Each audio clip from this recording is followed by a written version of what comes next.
integral S X L DL ya. Oke, terlihat dia di papan. Jadi sekarang kalau saya punya misalkan model bumi ya yang kita partisi, kok susah amat ini. Nah, itu ya. Saya punya shot di sini, ini S, ini yang mesti tebel ya.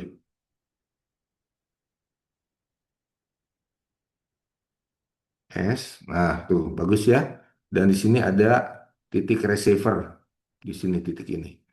Nah, kemudian kalau kita punya shot dari sini diterima di receiver sini, kita kan nggak pernah tahu seperti apa si apa namanya si raypathnya ya. Nah, anggap aja bahwa raypathnya itu ada seperti begini, ya. Nah, jadi kalau kita punya shot di sini, punya receiver di sini, mungkin kita mendapatkan data seismiknya itu seperti begini. Nah, ini ada titik nolnya. Ini adalah kedatangan gelombang P gitu ya. Ini mungkin kedatangan gelombang S, TS gitu. Dan inilah yang disebut dengan TP ya, TP. Nah, jadi T di sini sama dengan integral S X L DL itu artinya apa? Saya punya ini mungkin S-nya supaya ini S dolar aja ya. Ini S dolar. Nah, gitu. Nah, di sini ada S1, susah ya. S1, ini S2, ini S. Aduh, susah amat. S3,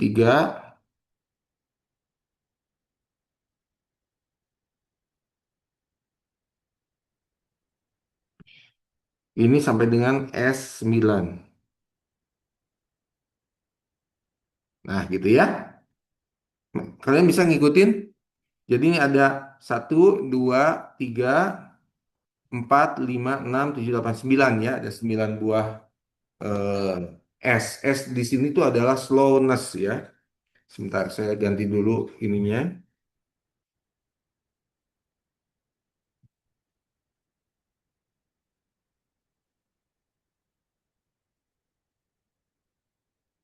Bentar ya. Ini nggak jalan.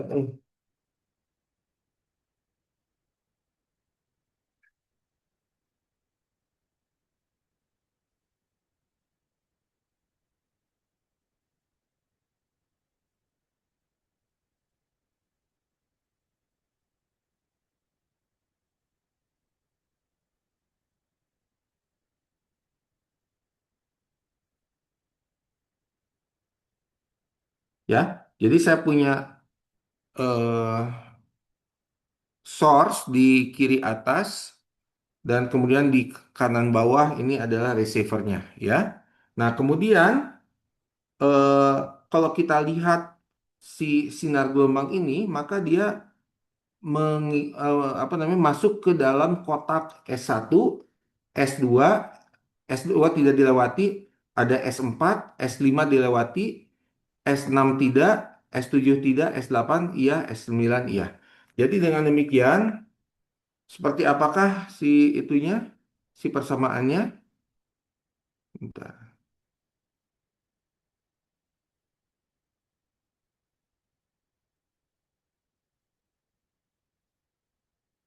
ya.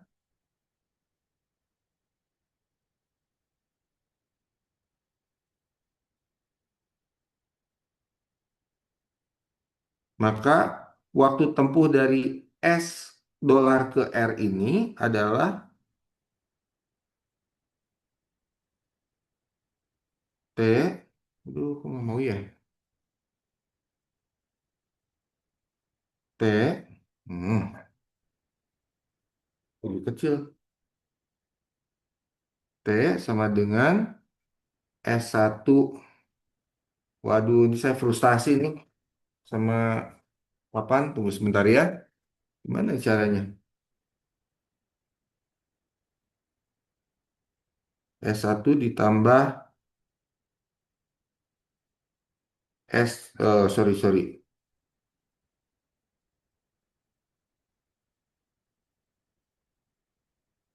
Ya. Jadi kalau kita lihat persamaan ini, T sama dengan S1 kali DL1 gitu ya. Atau L1 aja, maaf. Sama dengan L1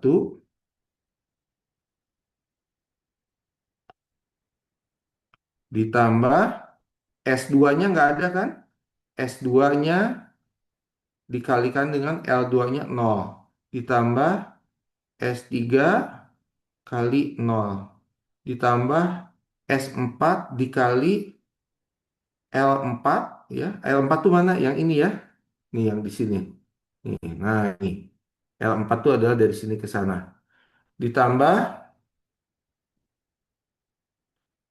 S5 kali L5 ditambah S6-nya tidak ada, S7 tidak ada, S8 kali L8 ditambah S9 kali dengan L9. Ya, oke. Jadi ini adalah persamaan ya yang menggambarkan persamaan yang ini nih. Ya, jadi persamaan yang ada integral itu, jadi integral itu sebetulnya adalah penjumlahan di antara S itu adalah slowness ya, slowness sama dengan 1/velocity ya. Nah, kemudian dari persamaan yang di atas ini, kita bisa melihat bahwa tugas kita sebagai seorang geofisis adalah untuk menentukan berapa S1, S2, S3, S4, S5, S6, S7, S8, S9. Sedangkan di sini permasalahannya itu L1, L2 sampai dengan L9 pun kita tidak mengetahuinya. Oke? Nah, inilah yang kemudian disebut dengan keadaan non linear. Ya, ini adalah kondisi non linear. Ya. Jadi gimana kita bisa menentukan S1, S2 sampai dengan S9? Jadi artinya slowness atau super velocity dari masing-masing kotak. Padahal L-nya juga kita tidak tahu berapa panjangnya. Dan bahkan data yang kita miliki itu cuma satu, yaitu hanya T saja. Ya, oke. Nah, tetapi kenyataannya di lapangan itu, oh, kenapa ini kok eh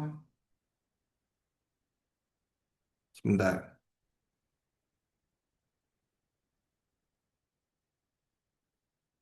Kok di layar kalian itunya nggak bagus ya? Hmm? Sebentar saya kembali dulu ke mana ini? Oke, sekarang saya masuk lagi.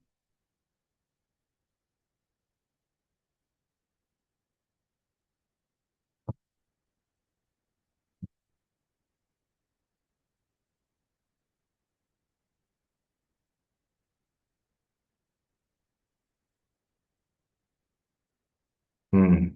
Kenapa ya? Di layar kalian, nah, siapa tuh yang ngegerakin tuh?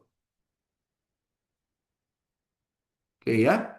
Jadi apa yang dihadapi itu yang disebut dengan masalah non-linear ya, non-linear. Nah, masalahnya itu sekali lagi adalah kita diminta untuk menentukan berapa properti dari setiap S ya, maaf. Eh, Nah ini S ini berapa? Kita tidak mengetahui L, DL-nya kita tidak tahu, tapi kita itu cuma punya pengetahuan mengenai T gitu ya. Nah, oleh karena itu sekarang di dalam dalam mensiasati agar permasalahan non-linearisasi dari persamaan ini bisa diselesaikan, kita harus membuat persamaan yang asalnya non-linear itu menjadi linear, ya. Oke, saya hapus dulu ya. Sekarang kita kembali.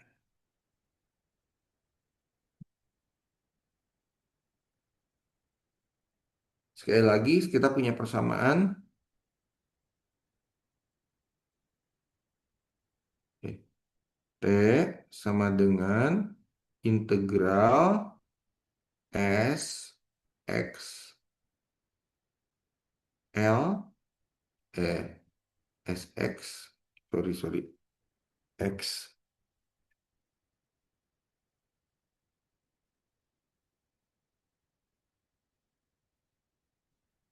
Nah, gitu ya persamaannya. Ini non linear. Tadi kita bicara punya model yang terdiri dari 9 buah kotak, dan kita punya satu source di sini, kita punya receiver di sini, ya. Dan untuk bisa menyelesaikan permasalahan berapa S1 sampai dengan S9, ini S1, ini S2, ini S3 sampai dengan S9, tentu kita sulit, ya, karena terlalu banyak yang tidak diketahui dibandingkan yang diketahui. Nah, sekarang kita harus membuat persamaan ini itu menjadi persamaan linear. Gimanakah caranya? Caranya itu coba dengarkan baik-baik ya. Kalian harus membuat suatu asumsi bahwa model bawah permukaan bumi itu diketahui. Jadi itulah yang disebut dengan apa namanya, eh, model awal ya. Jadi kita membuat model awal di mana si ukuran dimensinya itu persis sama ya. Kita juga punya shot di sini, kita punya receiver di sini. Tetapi sekarang kita memberikan harga slowness di setiap titik ini. Jadi ada S1, ada S2, S3 sampai dengan S9 ya. Nah, kemudian kita kan berhadapan dengan suatu persamaan yang minggu lalu kita bicarakan yang disebut dengan persamaan ikonal. Nah, ikonal itu adalah persamaannya do kuadrat T do do X kuadrat ditambah do kuadrat T do Z kuadrat sama dengan 1/V kuadrat sama dengan C kuadrat ya. Jadi ini S lah, sama dengan S kuadrat ya, sama dengan yang di sini nih, yang di kotak ini. Nah, dengan menyelesaikan persamaan ini, ya ini adalah persamaan ikonal, ikonal, ya. Nanti kalian akan mendapatkan solusi, yaitu diketahuinya berapa waktu tempuh dari S ke R ini, ya, ya. Nah, misalnya seperti begini, ya. Kalian tahu berapa T-nya yang disebut dengan T calculated. Dan satu lagi kalian bisa mengetahui si Raypath-nya ya. Jadi dengan menyelesaikan persamaan ekonal itu T calculated diketahui, diketahui, dan satu lagi Raypath diketahui ya, diketahui juga. Nah, oke. Nah, sekarang apa yang harus kita lakukan adalah kita punya dua jenis data, yaitu yang pertama di sini ada T-ops ya, dan satu lagi adalah T-calculated. Ini eh, diambil dari lokasi source yang sama, receiver yang sama, tapi harganya berbeda. Kenapa? Karena kalau T-ops itu adalah kita melihatnya dari data ya yang tadi. Nah ya, jadi ini adalah TP, ini adalah T-ops gitu ya, T-ops. Sedangkan kalau di sini itu karena kita sudah memberikan harga berapa slowness-nya sehingga kita bisa mengetahui berapa waktu tempuhnya dan raypathnya seperti apa. Nah, namun demikian, sekarang kita berhadapan dengan dua jenis data, yaitu TOPS dan TCALC, ya. Nah, kalau sekarang TCALC-nya itu sama persis seperti TOPS, artinya apa? Tebakan awal kita tentang harga S1 sampai dengan S9 itu benar. Dan itu rada-rada nggak mungkin ya, kecuali kalau kita ini apa namanya? eh Kalau di daerah Jawa itu namanya ada ontorjo. Kamu tahu nggak ontorjo? Jadi makhluk yang bisa tahu bumi itu sebutnya ontorjo. Tapi kan kita bukan seperti itu. Nah, kita adalah engineer. Jadi di bagian awal tuh kita menerka berapa harga S1 sampai dengan S9, ya. Dan kemudian kita bisa menghitung berapa T-calc-nya, T-calculated-nya, dan kemudian kita bisa membandingkan dengan T-ops yang kemungkinan besar itu tidak ya. Oke, sampai di sini dulu bisa diikuti ya. Nah, sekarang saya mau ke layar berikutnya gimana nih caranya? Hmm, tambah add page. Nah, ups. Nah, ya. Jadi dari persamaan yang kedua, kita punya persamaan ini yang pertama ya, saya tuliskan lagi T. uh, Kok tebal amat ya?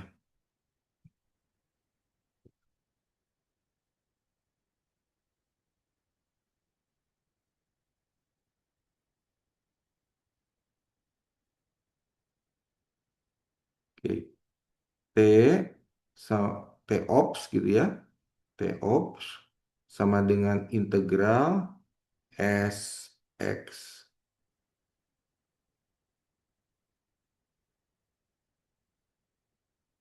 L DL ya.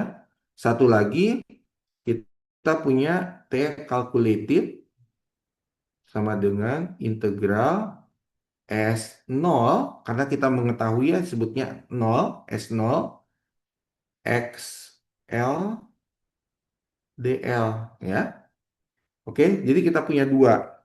Nah, kemudian apa yang kita lakukan adalah mau membuat selisih di antara harga T-ops dan T-calculated ya. Jadi dengan demikian saya bisa membuatkan T sama dengan T-ops ya, sama dengan S0, bentar, maaf.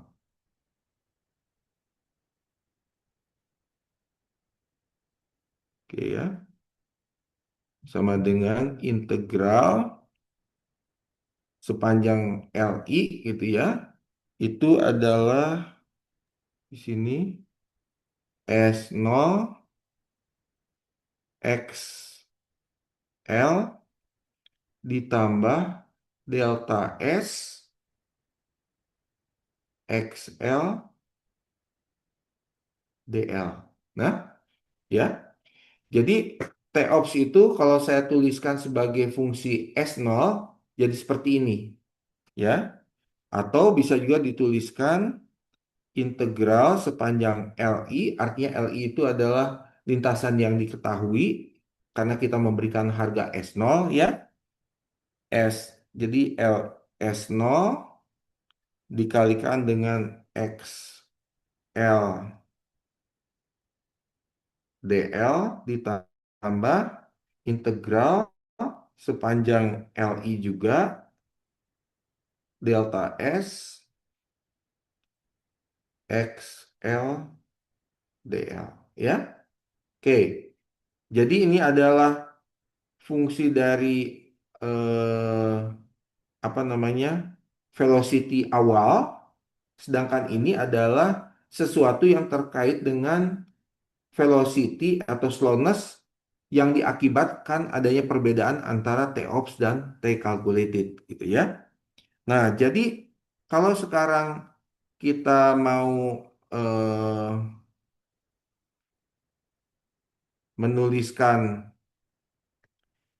sebagai delay time, yaitu DT ya, DTI gitu ya, sama dengan T ops dikurangi dengan T calculated ya, maka dia mendekati harga integral sepanjang LI delta S X L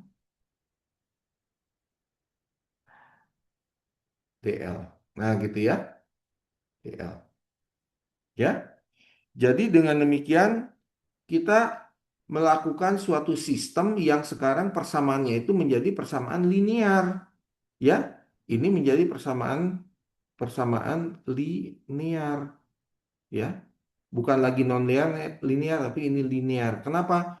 Karena dt ini diketahui, ya. Sorry, ini diketahui, delta S ini yang dicari, ini dicari, ya, dicari. Sedangkan ini diketahui juga. Aduh, nggak bisa nulisnya ya. Ini diketahui, gitu. Ya, jadi kita mencari DS, kita sudah mengetahui DL, dan kita juga mengetahui DT, gitu. Ya, sekarang ada yang bisa memberikan info kepada saya nggak? Kenapa DL jadi diketahui? Ya, tadi kita sudah bilang ke persamaan yang awal, ya, bahwa di dalam persamaan ini, ya, di persamaan yang menggunakan model yang ini, ya, kita berhadapan dengan model yang ukurannya itu sama persis seperti di lapangan, tetapi harga S1 sampai dengan S9-nya itu kita berikan. Artinya apa? Kita bisa mengetahui berapa T calculated dan berapa juga dan seperti apa raypath-nya. Nah, raypath inilah yang kemudian kita masukkan di dalam fungsi ini. Nih, nih. DL ini tuh diketahui diketahui dari eh, solusi persamaan ikonal. Kebaca nggak nih tulisan saya? Ikonal. Ya, nggak kebaca ya. Persamaan A, I, konal. Ya, oke ya. Nah, jadi dengan demikian, sebetulnya apa yang kita lakukan itu ada dua macam. Yaitu yang pertama, bagaimana kita eh, apa namanya? Sebentar, saya stop share dulu.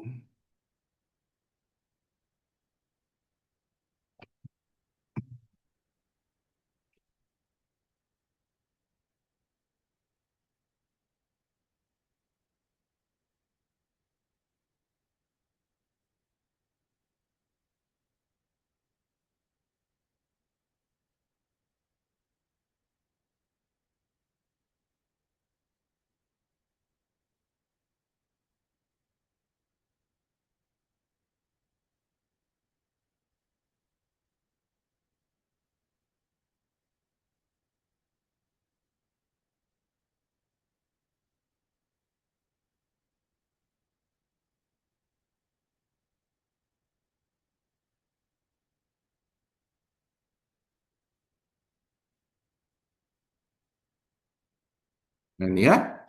Jadi di sini di dalam eh, bagian yang pertama kita kan punya TOPS ya. Ingat ya catatan tadi kita punya TOPS, kemudian kita punya eh, starting model di mana kita memberikan harga S1 sampai dengan S9. Kemudian kita menyelesaikan persamaan ikonal sehingga pada akhirnya kita mendapatkan raypath, travel time dan raypath gitu ya. Nah, sedangkan yang tadi kita bahas ada integral dan kemudian menyelesaikan itu ialah kita mau mencoba bagaimana membuat persamaan non-linear dari persamaan ini ya, dari persamaan ini menjadi persamaan linear. Jadi caranya gimana? Caranya tuh kita melak- mencari berapa selisih di antara T calculated dan T ops yang disebut dengan delay time, dan kemudian kita mencari berapa delta S, ya. Masih ingat nggak tadi ada delta S? Nah, kemudian setelah delta S ini ketemu, maka kita jumlahkan si delta S ini dengan starting model yang pertama, sehingga kita mendapatkan model updated dari iterasi yang pertama. Nah, selanjutnya kita akan mengecek nih dengan menggunakan persamaan ikonal tadi, apakah kalau sekarang si modelnya itu model updated apa namanya iterasi yang pertama, apakah si DT-nya itu masih besar? Karena kita tetap punya T-ops di sini, tetapi T calculated-nya itu adalah menggunakan updated velocity model atau updated slowness model hasil iterasi yang pertama, ya. Nah, kalau misalnya masih besar juga, maka kita harus cari selisih, ya. Jadi delta S, jadi delta slowness ini kita cari untuk setiap sel, kemudian kita jumlahkan delta S yang kedua ini dengan slowness dari hasil iterasi yang pertama, sehingga kita mendapatkan updated slowness atau updated velocity dari iterasi yang kedua. Ya, ini terus terus menerus nih ya, berlangsung terus menerus sampai pada akhirnya si DT ini kecil atau tidak berubah lagi, yang menyatakan bahwa T calculated dan T ops ini sudah paling kecil, ya. Jadi DT-nya itu paling kecil. Nah, sehingga pada saat itulah kita bisa mengatakan bahwa final model sudah terbentuk, ya. Oke, sampai di sini dulu ada yang mau bertanya nggak? Ya. Jadi kalau sekarang saya coba share.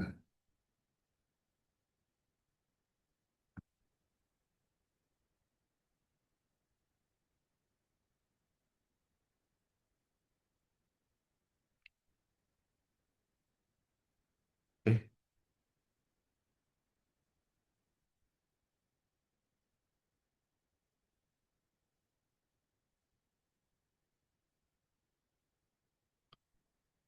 kok nggak mau ya? Saya nggak bisa share. Aduh, sebentar ya.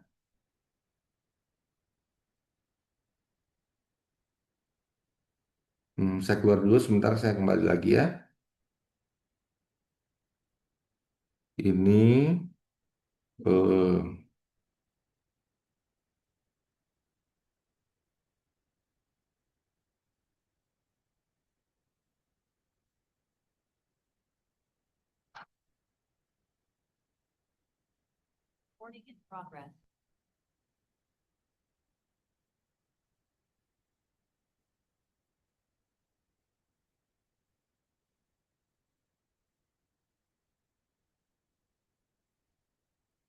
kok nggak bisa lagi, agak aneh.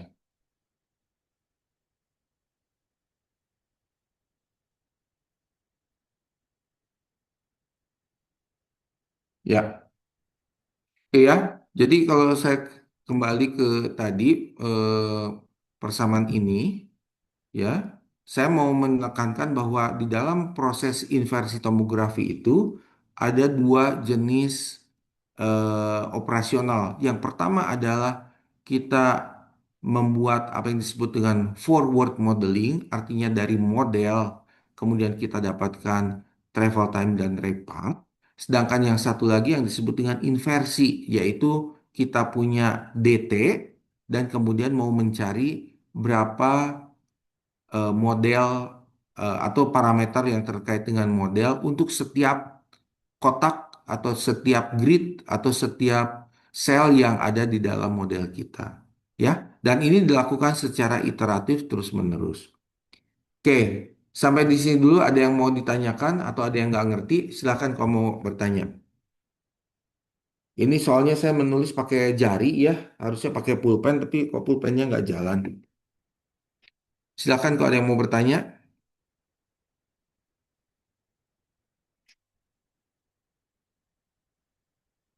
Oke, kalau nggak ada, eh, tadi terakhir kita sudah sampai pada persamaan yang menyatakan delta T sama dengan TI min T atau T calculated, T ops mengurangi T calculated sama dengan integral ya di dalamnya ada delta S kali SXL kali DL ya. Nah, sebetulnya itu sudah menjadi persamaan linear yang bisa diselesaikan dengan persamaan matriks ya. Nah, makanya keluarlah persamaan matriksnya seperti ini ya. Oke. Kemudian hal lainnya yang perlu saya sampaikan adalah bahwa tadi ya secara iterasi ini berlangsung terus-menerus sampai dengan delay time DT ini sekecil-kecilnya atau tidak mau berubah lagi. Maka disitulah proses inversi kita sudah selesai. Ya, oke ada yang mau ditanyakan sebelum kita lanjut ke beberapa contoh?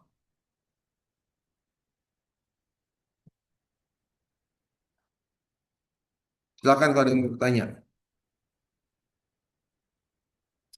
Paham nggak yang saya sampaikan tadi?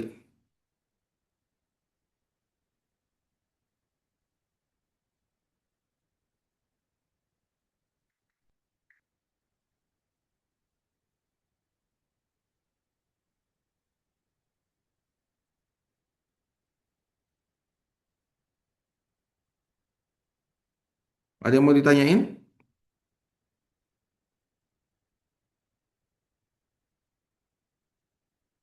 Ya. Jadi intinya tomografi kita itu ada dua bagian. Yang pertama forward modeling, yaitu menghitung travel time dan juga menentukan ray path. Dan satu lagi inverse modeling, yaitu bagaimana kita mendapatkan model dari data yang kita miliki. Ya, tadi kita sudah cerita juga tentang persamaan ekonal, ya, ya. Bentuknya seperti ini. Kalau satu dimensi, kalau dua dimensi tentu ada do z-nya gitu. Dan bagaimana menyelesaikan persamaan ini, kalian bisa eh, merefer kepada paper yang saya sudah berikan, yaitu Fida tahun 98. Yang ini nggak usah dibaca lah ya. Nah, kemudian tadi kalau sudah menjadi persamaan linear, maka kita menghadapi bukan travel time di sini tapi DT atau delay time, yaitu T calculated dikurangi dengan T observe atau kebalikannya juga nggak masalah. Dan kemudian kita akan mencari delta S ini, ya. Nah, sekarang coba perhatikan baik-baik di gambar ini.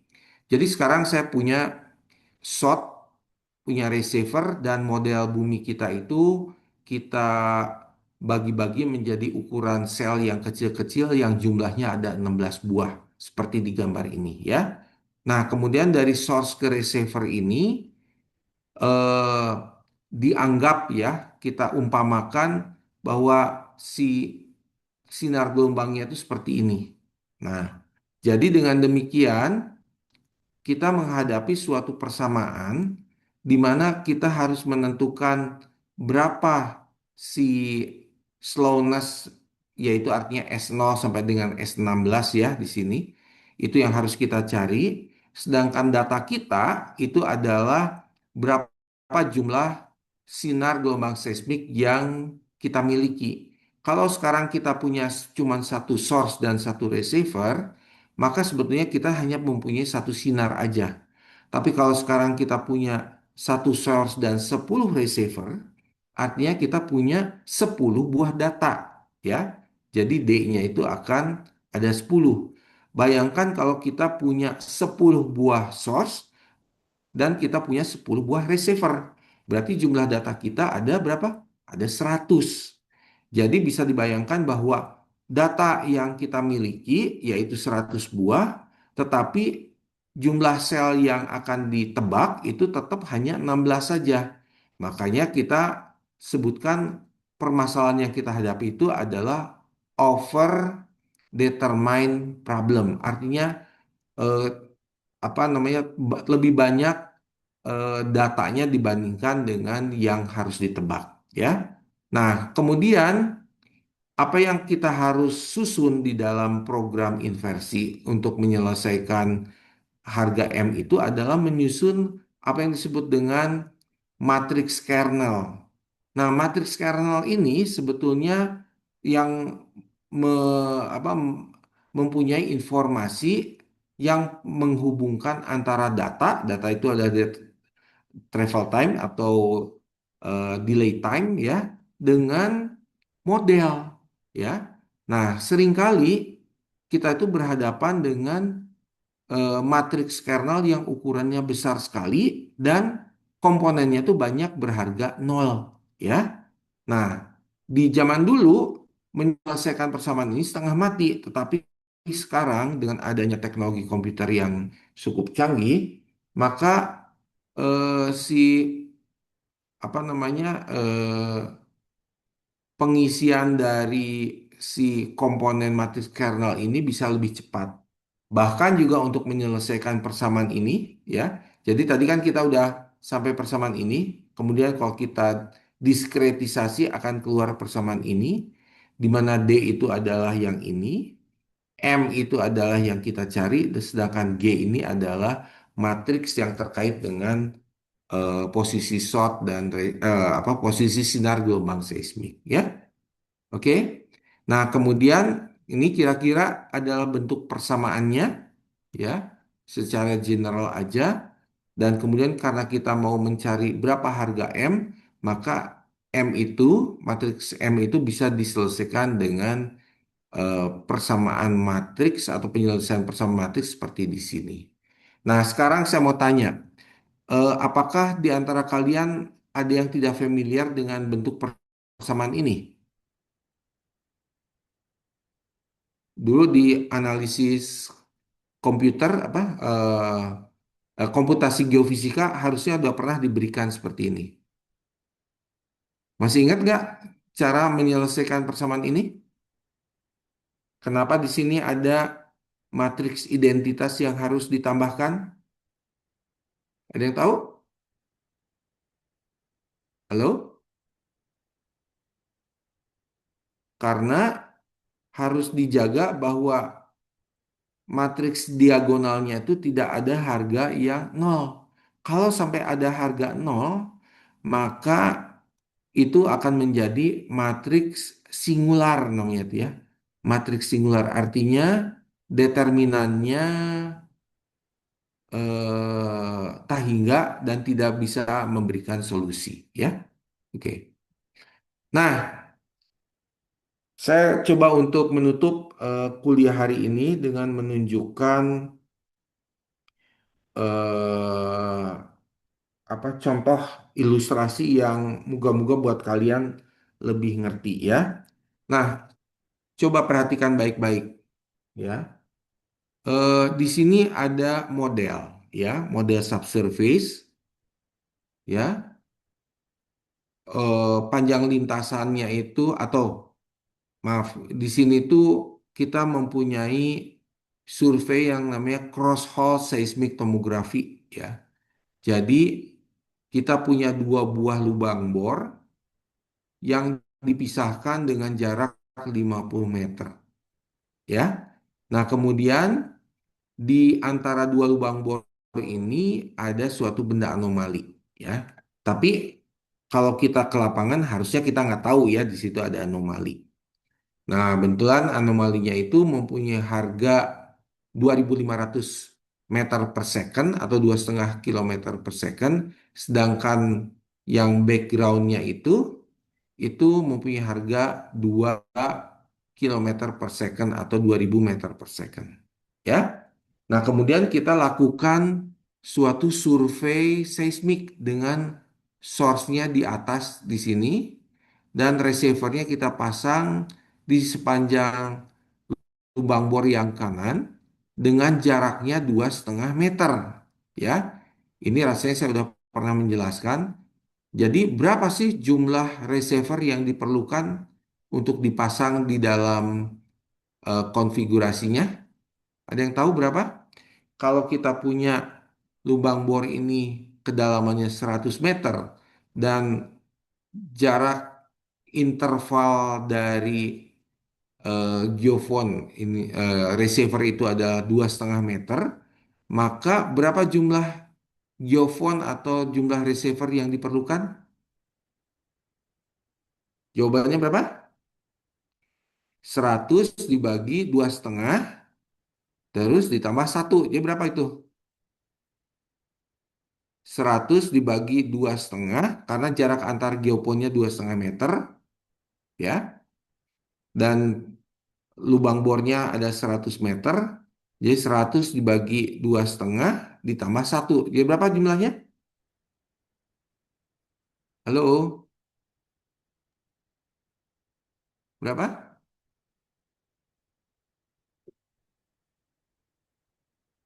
100 dibagi 2,5 berapa itu? 40 Pak. 40 ditambah satu. Jadi 41 Pak. 41 Bang. 41 ya. Nah, coba nih perhatikan ya. Jadi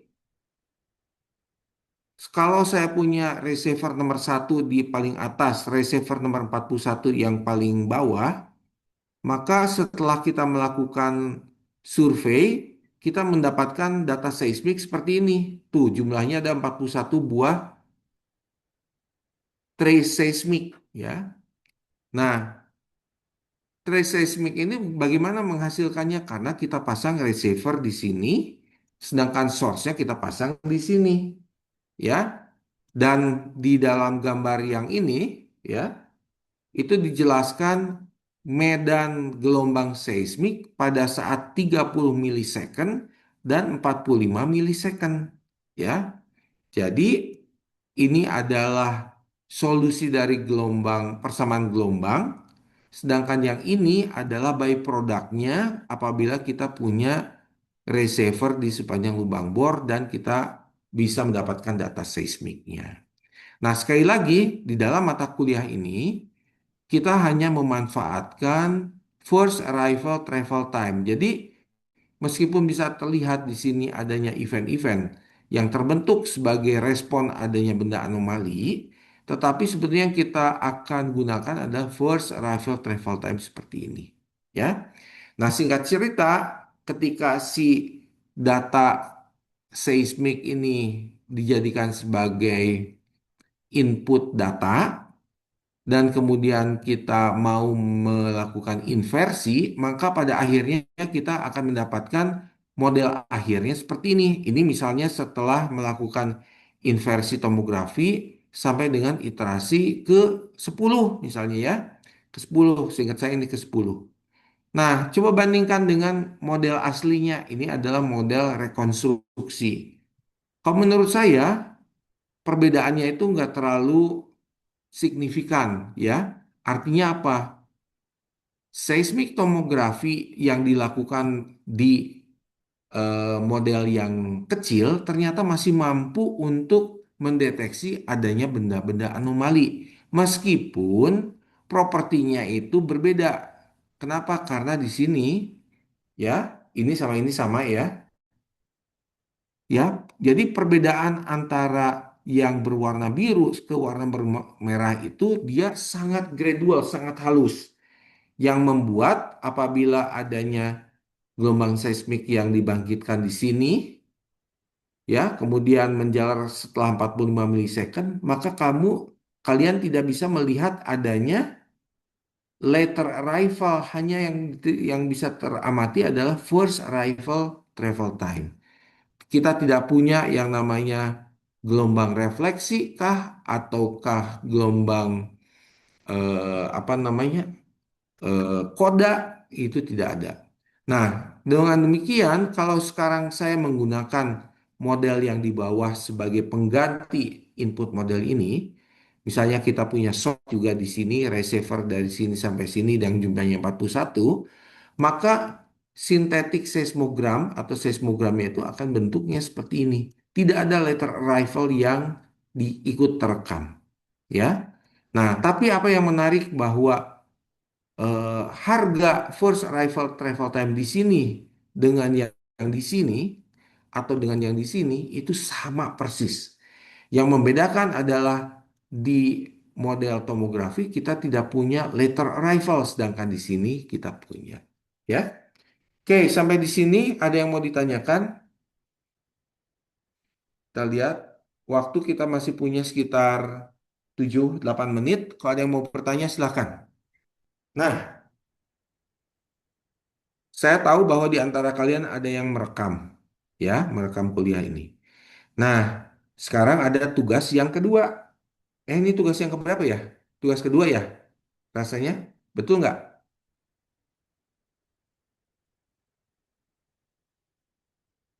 Betul ada yang ini tugas kedua bukan? Ya. Jadi tugasnya itu adalah kalian diminta untuk mereview apa yang saya sudah sampaikan. Silakan untuk melihat rekaman. Ya, tetapi yang terpenting adalah kalian bisa menceritakan dalam bentuk vlog, ya, dalam bentuk vlog bagaimana prinsip dari seismik tomografi. Nah, loh, agak berat ya kalau kalian tidak memperhatikan kuliah hari ini atau kuliah yang sebelum-sebelumnya, mungkin akan terlihat susah. Tapi kalau kalian mengikuti setengah mengerti dan kemudian melihat lagi rekaman, moga-moga kalian bisa menguasainya. Jadi sekali lagi tugas kalian adalah menceritakan prinsip dari inversi waktu tempuh, ya. Cluenya apa? Cluenya adalah kalian harus menunjukkan algoritma. Apalagi yang harus kalian tampilkan, kalian harus menceritakan eh, persamaan travel time dan persamaan ikonal. Yang persamaan travel time itu digunakan untuk masalah seperti apa, sedangkan yang ikonal itu bisa diselesaikan diselesaikan untuk masalah yang seperti apa lagi. Ya. Oke, jadi nanti link untuk mengumpulkan tugas akan saya berikan sesegera mungkin. Tugas kalian adalah membuat vlog, sekali lagi membuat vlog yang menceritakan prinsip dari inversi waktu tempuh dengan menggunakan metode tomografi ini. Ya, oke, ada yang mau ditanyakan sampai di sini? Sekarang udah jam 19.07. Saya pikir udah lebih dari 50 menit kuliah kita, kecuali kalau kalian ada yang mau bertanya. Silakan.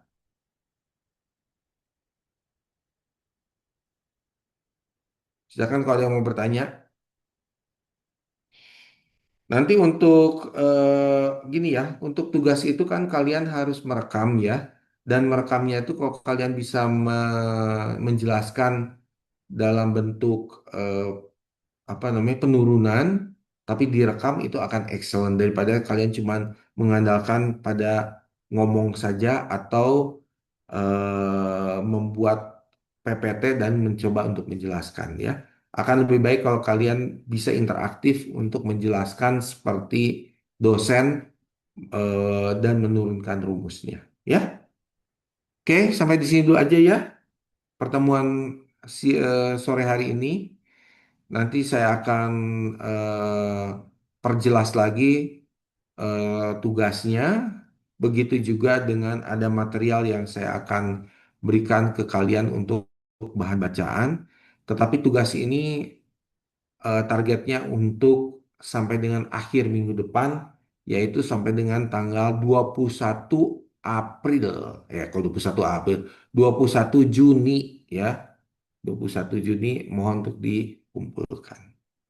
Oke, ada lagi yang mau ditanyain?